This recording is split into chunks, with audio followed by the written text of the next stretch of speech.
ஏன்னா இந்த நாட்டில் பார்த்து பார்த்தே கெட்டு போனோம். ஒன்றே ஒன்று போதும், வீட்டுக்குள்ளே ஒன்று உட்காந்து நம்மளை மிரட்டிக்கிட்டு இருக்கு. இங்கே இருக்கிற தாய்மார்களுக்கெல்லாம் நான் ரெட்டை வணக்கம் சொல்கிறேன். சீரியலே தியாகம் பண்ணிட்டு வர்றது லேசான விஷயம் இல்லை. அவ்வளவு பேரும் சீரியலை விட்டுட்டு இங்கே வந்திருக்கீங்க. இங்கே சீரியஸாக பேசக்கூடியவங்க ஒருத்தருங்க அங்கே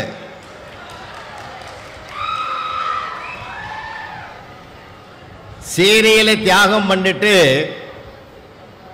இந்த நிகழ்வுக்கு வருகை தந்திருக்கிறீர்கள் என்றால் அது சாதாரணமான விஷயம் அல்ல. இந்த மேடையிலே நாங்கள் கிட்டத்தட்ட ஒரு மணி நேரமாக அந்த கலை நிகழ்ச்சிகளை பார்த்தேன். உண்மையிலேயே அந்த பிள்ளைகள் அனைவரையும் நான் பாராட்டுகிறேன். அவ்வளவு அருமையாக பண்ணாங்க.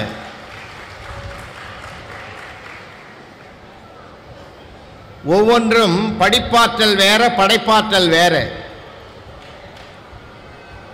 படிப்பாற்றல் என்பது வெளியிலே இருந்து உள்ளே வருவது, படைப்பாற்றல் என்பது உள்ளே இருந்து வெளியிலே வருவது. இந்த பிள்ளைகள் எல்லாம் இந்த மேடைகளில் பார்க்குற போது ரொம்ப அருமையாக இருந்தது. உண்மையிலேயே வருஷம் பூரா அப்படி ஆடல் பாடல் நிகழ்ச்சிகள்லேயே அதிகமாக மார்க் போட்டால் கூட எல்லாருமே பாஸ் ஆகிடுவான். ஏன்னா அது ஒரு வகையான திறமை தானே. அன்புக்குரியவர்களே, பெரும் ஒரு அருமையான திடல். மாண்புமிகு தமிழக முதல்வர் அவர்கள் தான் பொறுப்பேற்ற நாளிலிருந்து உங்கள் எல்லோருக்குமே தெரியும், சென்னை மாநகரம், கோவை, ஈரோடு ஒரு முக்கியமான நகரங்களில் மட்டும்தான் இந்த புத்தக திருவிழா நடக்கும். ஆனால் மாவட்டங்கள் தோறும் இந்த புத்தக திருவிழாவை நடத்த வேண்டும் என்று மாண்புமிகு தமிழக முதல்வர் அவர்கள் ஆணை பிறப்பித்து அதை முறையாக செயல்படுத்தி வருகிற அற்புதத்தை நாங்கள் அனைத்து மாவட்டங்களிலும் பார்த்து பெருமைப்படுகிறோம். ஏறத்தாழ ஒரு 3 மாதங்களுக்கு முன்பு ராமநாதபுரம் மாவட்டத்திற்கு ராமநாதபுரத்தில் நடந்த புத்தக திருவிழாவிற்கு நான் சென்று நிறைவுரை ஆற்றுகிற போது அங்கே நான் அறிந்த செய்தி அற்புதமான செய்தி. 10 நாள் நடந்த அந்த புத்தக திருவிழாவில் 6 கோடி ரூபாய்க்கு புத்தகங்கள் விற்பனையாகி இருக்கிறது. உண்மையிலேயே நான் பெருமிதம் அடைந்தேன். மக்களுக்கு புத்தகங்கள் வாங்க வேண்டும் என்ற ஆர்வம் பிறந்திருக்கிறது.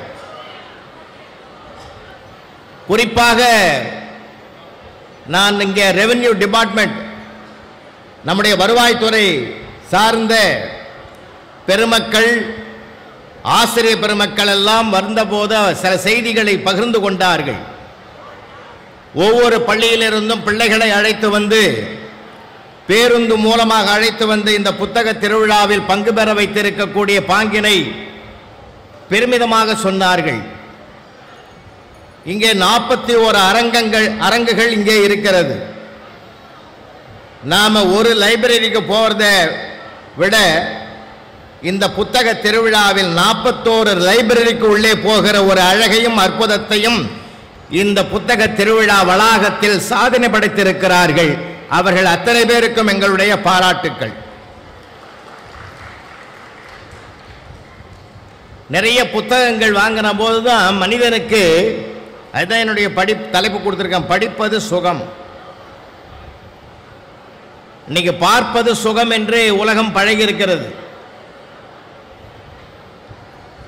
நானே அண்மையில் எங்க வீட்டில் பார்த்த காட்சி, நான் எப்பவாவது மீட்டிங் போகலன்னு வச்சுக்க வீட்டில் இருப்பேன். வீட்டில் இருக்கிறப்போ நான் ஒரு குறிப்பிட்ட சீரியல் பார்ப்பேன். அந்த சீரியலில் வரக்கூடிய கதாநாயகி முகமூடி போட்ட 3 பேர் கடத்தி போகிறான். நான் உட்காந்து பார்க்குறேன், என் துணைவியார் உட்காந்துக்கிறாங்க, பக்கத்தில் எங்கள் மகள் உட்காந்துங்கிறான், மருமகள் இருக்கு. எங்கள் வீட்டில் ஒரு நாய் வளர்க்குறோம், அதுக்கு பேர் லியோன்னு பேர், அதுவும் பத்தும் பார்க்குது. நீங்கள் நம்பணும், அந்த 3 பேர் முகமூடி போட்டு அந்த பெண்ணை கதாநாயகியை கடத்தும் போது எங்கள் நாய் எழுந்து குறைக்குது. அதுக்கு சீரியல் புரியுது. நான் ரொம்ப கஷ்டப்பட்டேன். விலங்க கூட கெடுத்துடுத்து பத்தியா. அது எப்படி உறுதியாச்சுன்னா பாபுலா நாயை வச்சு தான் விதி கண்டுபிடிச்சார். மறுநாள் பார்க்குறேன் கரெக்டாக அந்த 6:30 மணிக்கு அந்த சீரியல் தொடங்குற போது எங்கள் நாய் வந்து படுத்துங்குது. டிவி வைங்கடான்னு வாய் சொல்ல தெரியல அதுக்கு. போகிறவங்க வரவங்கெல்லாம் பார்த்துங்குது. இன்றைக்கு உலகம் சீரியலில் மூழ்கி போயிருக்கிற உலகத்தை, பொழுதுபோக்கிலே மூழ்கி இருக்கிற உலகத்தை, மக்களின் மனதை பழுது பார்க்கிற நிகழ்ச்சி தான் புத்தக திருவிழா என்பதை நான் இந்த அரங்கத்தில் பார்க்கிற போது மகிழ்ச்சி அடைகிறேன். ரொம்ப பெருமிதமா இருக்கு. இப்ப புத்தகம் படிப்பது, கேட்பது எல்லாவற்றையுமே திருவள்ளுவர் நிறைய சொல்லியிருக்கார். அருமையான குறள் மூலமாக விளக்கம் கொடுத்திருக்கிறார். நூல் என்பதே நம்ம எல்லாருமே சுத்து வட்டாரத்தில் கிராமத்து சார்ந்தவங்க. நம்ம எல்லாருக்குமே தெரியும்.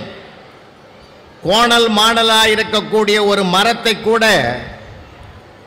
பலகையோ அல்லது ஜன்னல் செய்வதற்குரிய சட்டமோ செய்வதற்கு ஆச்சாரி என்ன பண்ணுவார், ஒரு நூல் வச்சு பார்ப்பார். அந்த நூல் வச்சு பென்சிலால கோடு போட்டு அதை சைஸ் பண்ணுவார். கோணலும் மாடலுமாக இருக்கிற ஒரு மரத்தை கூட சரியான நிலைக்கு கொண்டு வருவதற்கு ஒரு நூல் பயன்படுகிறது என்றால், மனிதர்களுடைய மனக்கோணலை சரி செய்வதற்கு படிக்கிற நூல்கள் தான் பயன்படும் என்பதைத்தான் பெரியவர்கள் நிறைய சொல்லிக் கொடுத்திருக்காங்க. நாங்கள் பிள்ளைகளுக்கெல்லாம் பேசுகிற போது ஒரு செய்தி சொல்லுவோம். நீங்கள் தெரிந்திருந்தாலும் அதை நினைவுபடுத்துவது என் கடமை என்பதனால சொல்றேன். தாத்தா பாட்டி கூட வீட்டில் உட்காந்துக்கிட்டா தாத்தா சட்டையை கிழிச்சிட்டு இருப்பார். அதை தைக்கிறதுக்கு பாட்டி முயற்சி பண்ணி ஊசியை எடுத்து நூலை எடுத்து கோக்கும். அப்போ அது போராடும். அந்த பாட்டி பேர குழந்தை சிரிப்பான். அந்த அம்மா கேட்க, ஏண்டா சிரிக்கிறேன்னு. நீ என்ன பண்ணிக்கிற பாட்டின்னா, ஊசியில் நூல் கோத்துங்கிறண்டான்னு. இந்த ஜென்மத்தில் நீ கோக்க மாட்டேன்னுவான். ஏண்டா அப்படி சொல்கிற, ஊசி கீழே விழுந்து 10 நிமிஷம் ஆகுது, நீ வெறும் நூலை வச்சுங்கிற. ஊசியை நூலை மட்டும் கையில் வச்சிருந்தா பத்தாது பாட்டி, அது ஊசியின் காதில் நுழையணும்னு அந்த பேரன் சொன்னான். ஒரு ஊசியினுடைய துவாரத்துக்கு ஓட்டைன்னு சொல்லாம, தமிழன் துவாரம்னு சொல்லாம காதுன்னு பேர் வச்சான் பத்தியா. அந்த காதுக்குள்ளே நுழைவதற்கு நூல்னு பேர் வச்சான் பத்தியா. அந்த நூல் அந்த காதுல நுழைஞ்சு கிழிஞ்ச ஆடையை தைத்து மனிதனுடைய மானத்தை காப்பாற்றுகிறது. மனிதர்களே, இறைவன் உங்களுக்கு 2 காதுகளை கொடுத்திருக்கிறான். ஏராளமான நூல்களின் கருத்துக்கள் உள்ளே போய் ஜாதியால், மதத்தால், இனத்தால், மொழியால் பிரிந்து கிடக்கிற இந்த சமுதாயத்தை ஒன்றாக்கி காட்டு என்று சொல்லாமல் சொல்லுகிற செய்திதான் அந்த ஊசியின் காது என்ற சொல்லில் அடங்கி இருக்கிறது. என்ன ஆழமான ஒரு செய்தியே ஒரு அழகான பொன்மொழிகளை கொண்டாந்து கொடுத்திருக்கலாம். உண்மையிலேயே நீங்க தனிமையில் உட்கார்ந்து புத்தகத்தை படிச்சு பாருங்க. உலகத்திலேயே நம்ம பாரத பூமியை எடுத்துக்கிட்டீங்கன்னா 2 பேர், வடக்கே ஒருவர், தெற்கே ஒருவர்.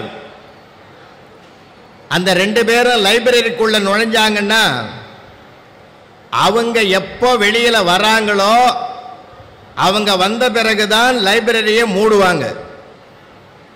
அப்படிப்பட்ட நூல்களை தேடி படித்த அறிஞர்கள் 2 பேர். தெற்கே பேரறிஞர் அண்ணா அவர்கள் அப்படிப்பட்ட பெருமிதத்தை சேர்த்தார்.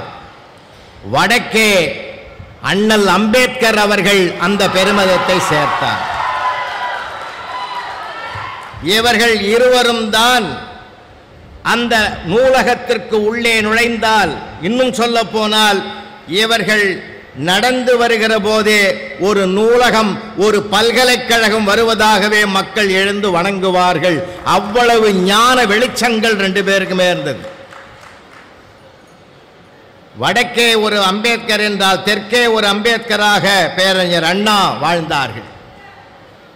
அப்போ நான் சில விஷயங்கள் சொல்லணும். அறிவு வேற, ஞானம் வேற, ரெண்டையும் நம்ம ஒண்ணாக்க கூடாது. ஒரு சின்ன செய்தி சொன்னா நமக்கு பிள்ளைகள் நிறைய பேர் இருக்காங்க, நல்ல அருமையான பிள்ளைகள்.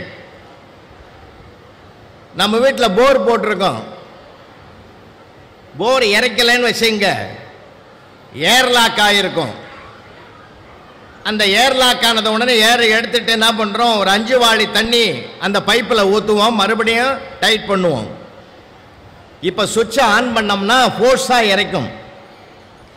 இறைக்கிற அந்த போரில் ஊற்றிய 5 வாளி தண்ணீர் மட்டும் வருவதில்லை, ஏற்கனவே ஊறி கிடக்கிற தண்ணீர் வெளியிலே வருகிறது. நாம படிக்கிற சப்ஜெக்டுங்க, பிள்ளைகள் 5 சப்ஜெக்ட் படிக்கிறான்னா அதுவே முழுமையான அறிவு அல்ல. ஏற்கனவே உள்ளுக்குள் இருக்கிற ஞானத்தை வெளிப்படுத்துவதற்குத்தான் அந்த 5 சப்ஜெக்ட் பயன்படுகிறதே தவிர அதுவே முழுமை ஆகாது. அப்போ அறிவு வேற, ஞானம் வேற. அதனால தான் ஔவையார் சொன்னார், ஞானமும் கல்வியும் நயத்தல் அரிதுன்னு. ஞானம் வேற, கல்வி வேற. நமக்குள்ளே இருந்து வெளிப்படுவது பிரசன்ஸ் ஆஃப் மைண்ட் என்றான், சமயோசித ஞானம் என்றான். எவ்வளவு அனுபவம் இருந்தால் தான் அது வரும். நேற்றைய தினம் நம்முடைய தமிழர்கள் வாழுகிற இடங்களிலெல்லாம் 2-3 விழாக்களை நேற்று சேர்த்து கொண்டாடினோம். ஒருவர் பாரத பூமி முழுவதும் கொண்டாடப்பட்ட அண்ணல் காந்தியடிகள் விழா, காந்தி ஜெயந்தி விழா. இன்னொரு விழா பெருந்தலைவர் காமராஜர் அவர்கள் நினைவு தினம். இன்னொரு விழா முன்னாள் பிரதமர் லால் பகதூர் சாஸ்திரி அவர்களுடைய பிறந்த தினம் என்று 3 தலைவர்களையும் நினைத்து கொண்டாடிய நாள். இந்த கல்வியினுடைய முக்கியத்துவம் எப்பொழுது தொடங்கியது? ஒரு சம்பவத்தை உங்களுக்கு நான் நினைவுபடுத்த விரும்புகிறேன். நம்ம சென்னையில் எம்எல்ஏ ஹாஸ்டல் இருக்கு, உங்களுக்கு எல்லாருக்கும் தெரியும். எம்எல்ஏ ஹாஸ்டல்ல மூக்கையா தேவர் என்கிற சட்டமன்ற உறுப்பினர் இருக்கார். அந்த ஹாஸ்டல்ல வேலை செய்கிற பியூன், கடைநிலை ஊழியரும் அங்க இருக்கார். அப்போ பெருந்தலைவர் காமராஜருடைய ஆட்சி நடக்குது. பெருந்தலைவர் காமராஜர் முதலமைச்சராக இருக்கார். இதை கொஞ்சம் கவனமாக கேட்டீங்கன்னா தான் அதனுடைய அழகு தெரியும். பெருந்தலைவர் காமராஜர் முதலமைச்சராக இருக்கிறார். சாயந்தரம் 6 மணி. அப்போ நியூஸ் வருது. ரேடியோ தான் பிரபலமானது. அப்போ டிவி கிடையாது. ரேடியோவில் ஒரு செய்தி வருது. அரசாங்க வேலைக்கு வருகிறவர்கள் குறைந்தபட்சம் 5ஆம் வகுப்பு வரையிலாவது படித்திருக்க வேண்டும் என்று முதலமைச்சர் சட்டத்தில் கையெழுத்து போட்டார்னு வருது. அந்த பியூன் பேரு மண்ணாங்கட்டி, கடைநிலை ஊழியர். இதை கேட்டுட்டு ஆடி போனார். ஐயோ, என் வேலை போயிடுமா, நான் 5ஆம் கிளாஸ் 1வது கூட படிக்கலையே, கை நாட்டு பேர் வழியாச்சே, நான் என்ன பண்ண போறேன்னு துடிச்சார். சட்டமன்ற உறுப்பினர் மூக்கையா தேவர்கிட்ட போய் சொன்னார், ஐயா, நீங்க முதலமைச்சர் பெருந்தலைவர் ஐயாவுக்கு ரொம்ப நெருக்கமானவர், நீங்க தான் எனக்கு சொல்லி என்னை காப்பாற்றணும் அப்படின்னார். அப்ப மணி 6. செக்ரட்டரியேட்ல எல்லாம் வீட்டுக்கு போயிட்டு இருப்பாங்க. யாராவது ஒருத்தர் எடுப்பாங்க, இவனுக்கு ஆறுதல் பண்ணணும், வேற உடவும் மாட்டான் போல இருக்குது. அதனால என்ன பண்ணாரு, போனை எடுத்து நான் சொல்ற மாதிரி சொல்லு அப்படின்னு ஒரு வார்த்தை சொல்லி கொடுத்தார். படிக்காத ஒருத்தரே முதலமைச்சராக இருக்கிற போது படிக்காத நானெல்லாம் ஏன் பியூனா இருக்கக்கூடாது அப்படின்னு கேளு அப்படின்னு. ஏன்னா யாரும் இருக்க மாட்டாங்க, யாரோ ஒருத்தர் இவர் போல ஒரு பியூன் தான் இருப்பார் கேட்பார்னு நினைச்சா அவர் சொல்லிட்டார். படபட படபடன்னு மண்ணாங்கட்டி என்ன பண்ணாரு, அந்த போனை எடுத்தாரு, கையில் வாங்கினாரு, இதே மாதிரி கேட்டார். படிக்காத ஒருத்தர் முதலமைச்சராக இருக்கிற போது நாங்கள்லாம் படிக்கணும்னு சட்டம் போட்டால் அது என்ன நியாயம்? இப்படி மூக்கையா தேவர் கேட்க சொன்னாருன்ட்டான். கேட்க சொன்னான்னு சொல்லி போன வச்சுட்டான். அடுத்து 10வது நிமிஷம் அங்கிருந்து செக்ரட்டரியேட்ல இருந்து ஆள் வருது. இங்க மண்ணாங்கட்டுன்றது யாரு? முதலமைச்சர் உன்னை கூப்பிட்டு சொன்னார். இங்க மூக்கையா தேவர் யாரு? உங்களையும் கூட வர சொன்னார். 2 பேரும் உள்ள போறாங்க. யாரு? இந்த போனை எடுத்து பேசும்போது எல்லாரும் போயிட்டாங்களேன்னு, யாரும் எடுக்கலையேன்னு பெருந்தலைவர் காமராஜர் தான் அந்த போனை அட்டன் பண்ணவர். அது இவங்களுக்கு தெரியாது. ஆனா மக்களே, வந்த 2 பேரையும் உட்கார வச்சு பெருந்தலைவர் சொன்ன வார்த்தை என்ன தெரியுங்களா? மண்ணாங்கட்டி, என்னை மன்னிச்சிருப்பா, உன்ன மாதிரி ஆளுங்க இருக்கிறாங்கன்னு தெரியாமலே இந்த ஜீவோ போட்டேன். அதை நான் என்ன பண்றேன், இனிமேல் வேலைக்கு வர்றவங்க குறைஞ்சபட்சம் 5வது படிச்சிருக்கணும்னு சொல்லி நான் மாத்திடுறோம்பான்னு மறுநாளே சட்டத்தையே மாத்தினாரையா. அப்படிப்பட்ட வரலாறு இந்த படிக்கணும்ன்ற அத்தியாவசியத்தை தொடங்கிய அத்தியாயம் அதுதான். அதனாலதான் அவர் என்ன பண்ணார், சுத்தி இருக்கிறவங்களை கேட்டார்.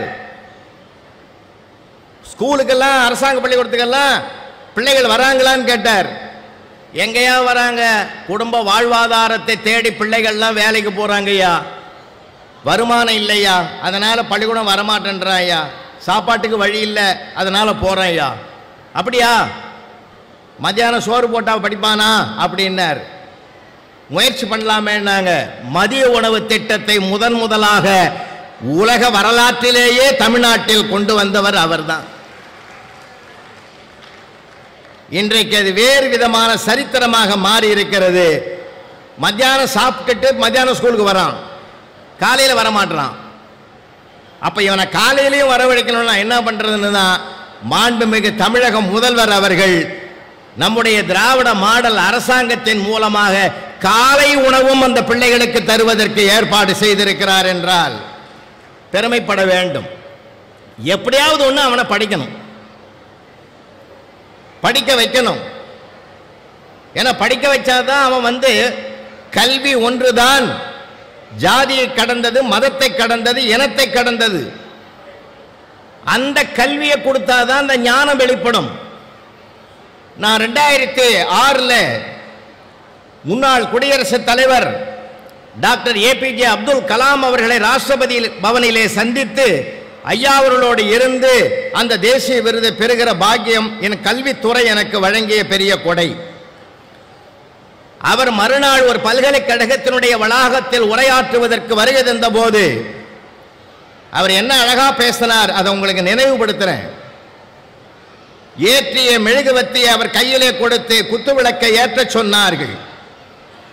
அதை ஏற்றிவிட்டு தன் உரையை தொடங்கும் போது மேதகு அப்துல் கலாம் இப்படி சொன்னார், இந்துக்களின் அடையாளம் இந்த குத்துவிளக்கு, ஏற்றுவதற்கு என் கையில் கொடுத்த மெழுகுவத்தியோ தேவாலயத்தின் அடையாளம், ஏற்றுகிற நான் இஸ்லாத்தின் அடையாளம், இதுதான் இந்தியா என்று சொன்னார். இந்த ஒருமைப்பாட்டை பார்க்கக்கூடிய ஒரு பார்வை ஞானத்தின் எல்லையை தொட்டவர்களுக்குத்தான் அது சாத்தியமாகும். அறிவு வேறு, ஞானம் வேறு. அப்படி ஞானத்தினுடைய எல்லையே சிகரத்தை தொட்ட பெருமைக்குரியவர் அவர். சாதாரணமான சரித்திரம் அல்ல. ஒவ்வொன்றையும் ஆழமாக நாம் தேடி படிக்கிற போதுதான் அதனுடைய மகத்துவம் தெரியும். 2015ஆம் ஆண்டு நாசா ஆய்வுக்கூட, விண்வெளி ஆய்வுக்கூடத்தில் நான் 2 நாள் இருந்தேன். நாசா விஞ்ஞான ஆய்வுக்கூடத்துக்குள் 2 நாட்கள் இருக்கிற பெருமை கிடைத்தது. அப்பொழுது மேதகு அப்துல் கலாம் அவர்களை நினைந்து நான் பெருமைப்பட்டேன். அன்புக்குரியவர்களே, நாம் அறியப்படாத செய்தியெல்லாம் அங்கே இருக்கிறது. உள்ளே நுழைகிற போது மிக பிரம்மாண்டமான ஒரு ஹாலு. அந்த ஹாலுடைய இடது பக்கத்திலே வரைபடங்கள் வரையப்பட்டு இருக்கிறது. முதல் படம் என்ன தெரியுமா? ராக்கெட்டின் முன்னோடி என்று தலைப்பு போட்டு கீழே இந்தியா என்று எழுதி ஒரு படத்தை வரைந்து திப்பு சுல்தான் இந்தியா என்றுதான் முதல் படம் வரையப்பட்டிருக்கிறது. அவர்தான் ராக்கெட்டின் முன்னோடி என்பதை அடையாளப்படுத்தி இருக்கிற அழகையும் பார்த்தேன்.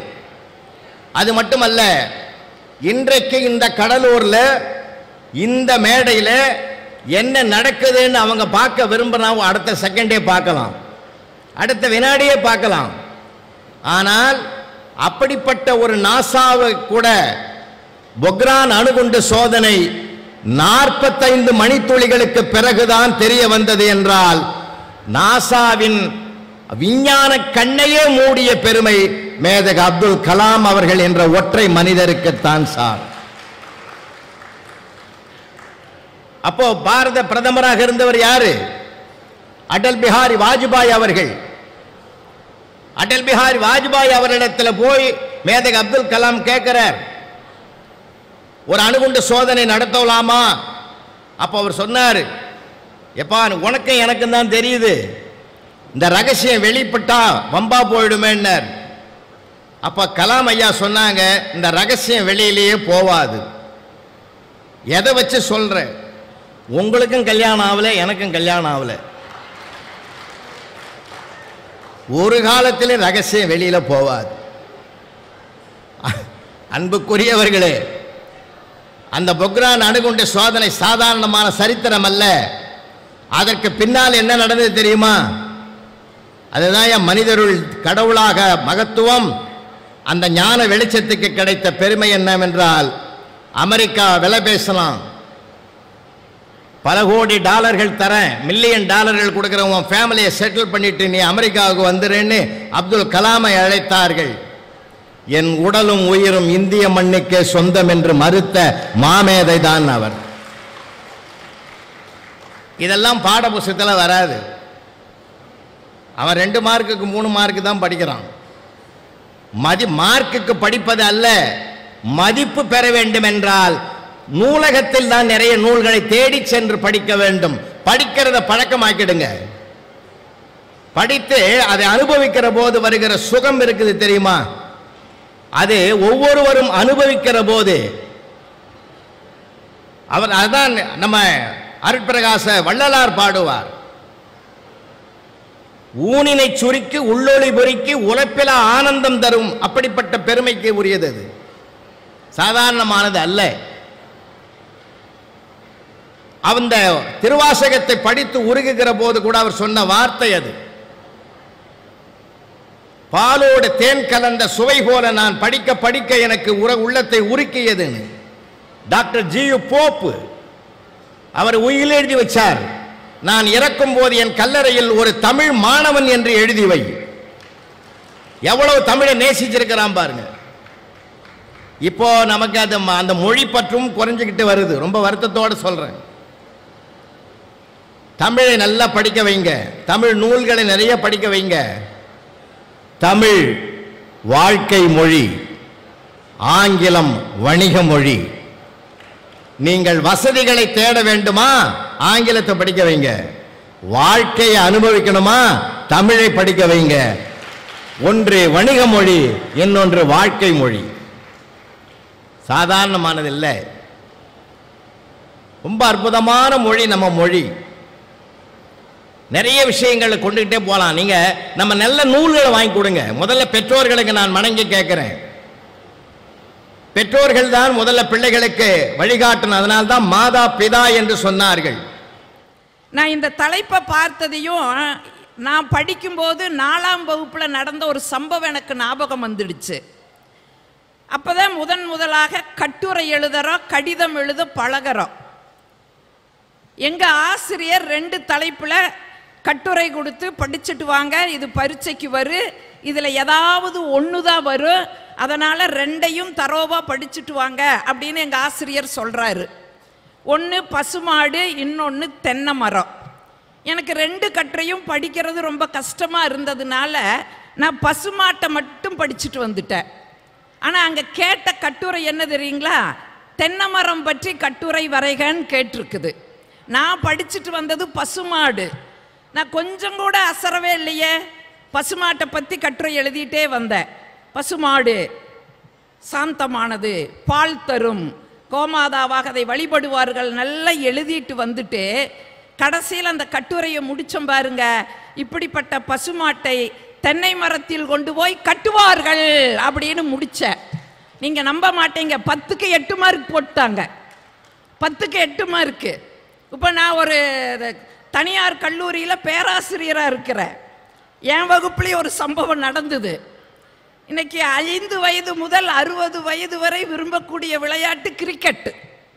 அதனால் நான் கிரிக்கெட் பற்றி ஒரு குறிப்பு எழுதுனேன். எல்லா மாணவர்களும் பேப்பர், அடிஷ்னல் பேப்பர் வாங்கி பக்கம் பக்கமாக எழுதுறாங்க. ஆனால் ஒரே ஒருத்த மட்டும் எழுதாமையே இருக்கிறான். நான் யோசிச்சேன், அவனுக்கு கிரிக்கெட்டு பிடிக்காது போல் இருக்குது அப்படின்னு நினச்சேன். ஆனால் எழுதிட்டே இருந்தாங்க எல்லாரும். சரி, நேரம் முடிஞ்சதம்மா, எல்லாரும் பேப்பரை கொடுங்கன்னு. அந்த நேரத்தில் இவன் குனிஞ்சு என்னமோ எழுதுனான். சரி, அவன் பேரை தான் எழுதுறானோ என்னமோ நினச்சி அந்த பேப்பரெல்லாம் வாங்கிட்டு வந்துட்டு முதலால் அவன் பேப்பரை எடுத்து திருத்தலான்னு போகிற ஒரே வரியில் எழுதியிருக்கிறான் பாருங்க. மற்றவங்கெல்லாம் பக்கம் பக்கமாக எழுதியிருக்காங்க. அவன் ஒத்த வார்த்தையில் எழுதியிருந்தா, இன்று மழையின் காரணமாக ஆட்டம் ரத்து அப்படின்னு எழுதுனான். நீங்கள் மார்க் போடாமல் இருக்க முடியுமா? போட்டுத்தானே ஆகணும். அப்போ நான் யோசித்தேன், அன்னைக்கு நான் எப்படி மார்க் வாங்கினேன் அதே மாதிரி அவனுக்கு 10க்கு 10 மார்க் போட்டேன். ஆக எனக்கு இந்த தலைப்பை பார்த்ததையும் தலைப்பை பற்றியெல்லாம் எங்களுக்கு எப்பவுமே பேச்சாளர்கள் வருத்தப்பட்டதில்லை. ஆனால் சிரிப்போம் சிந்திப்போம் அப்படிங்கிறதுக்குள்ளே ஏதோ ஒரு நுட்பமான ஒரு பொருள் பொதிந்த ஒரு கருத்து இருக்குதுங்கிறத மட்டும் நான் புரிஞ்சுட்டேன்.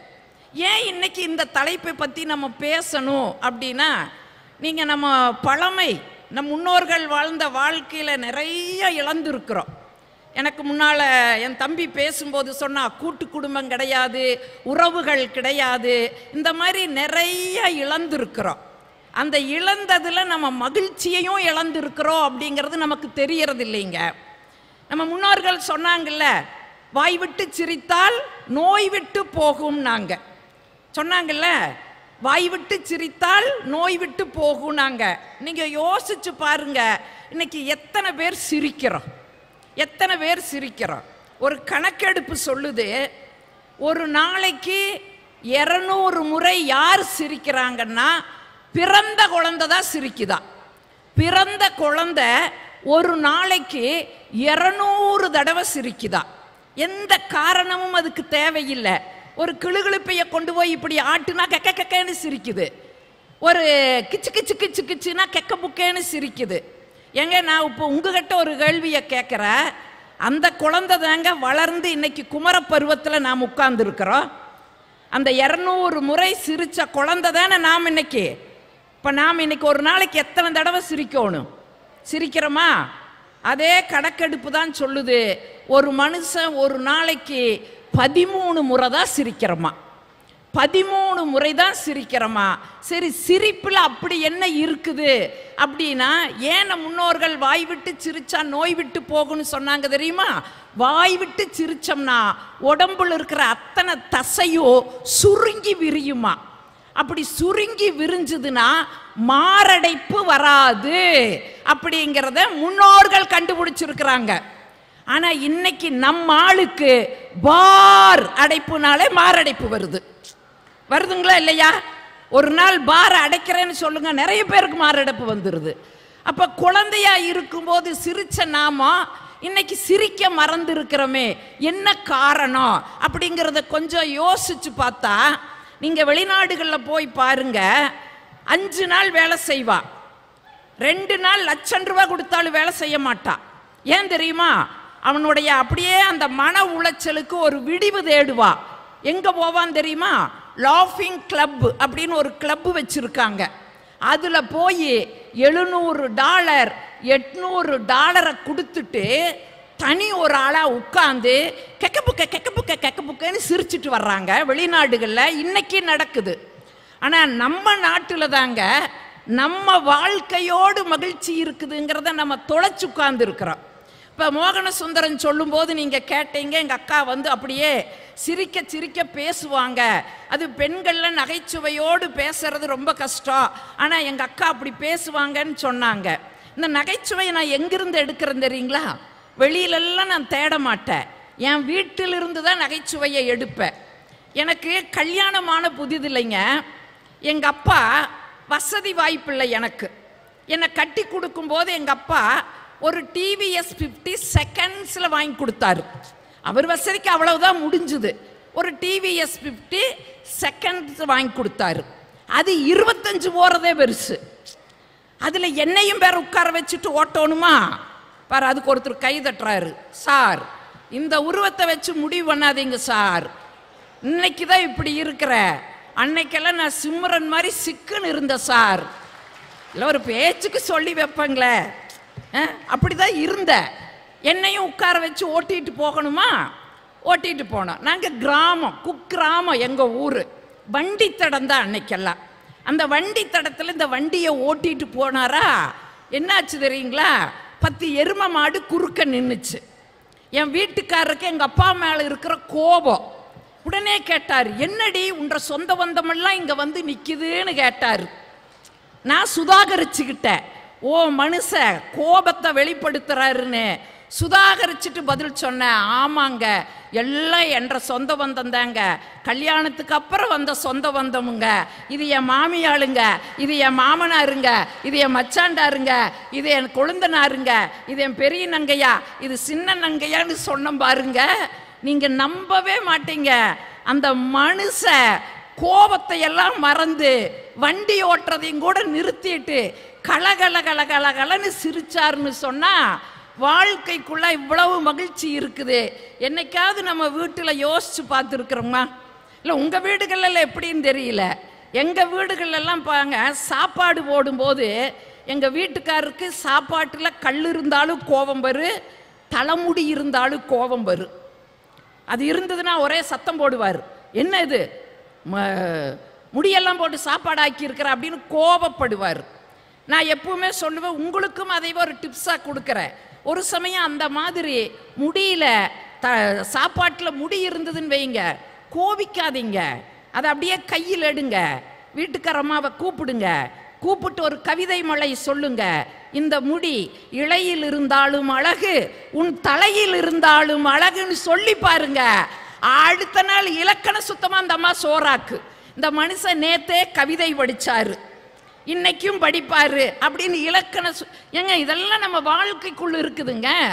இது தெரியாம நாம் என்ன பண்ணியிருக்கிறோம்? எங்க மகிழ்ச்சி எங்க மகிழ்ச்சி, அதுக்கு மோகன சுந்தரம் வரணும், சாந்தாமணி வந்து பேசுனாதான் மகிழ்ச்சியா?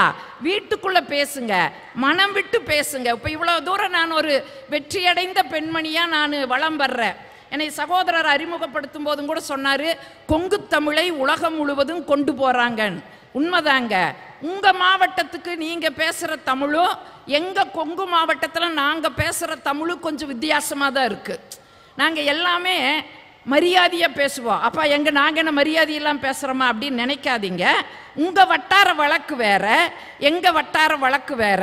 நாங்க சாப்பிட்ற பொருளா இருந்தாலும் கூட சாப்பாடுங்க, குழம்புங்க, ரசமுங்க இருக்குதுங்க, போட்டுக்குங்கன்னு மரியாதையா சொல்லுவோம்.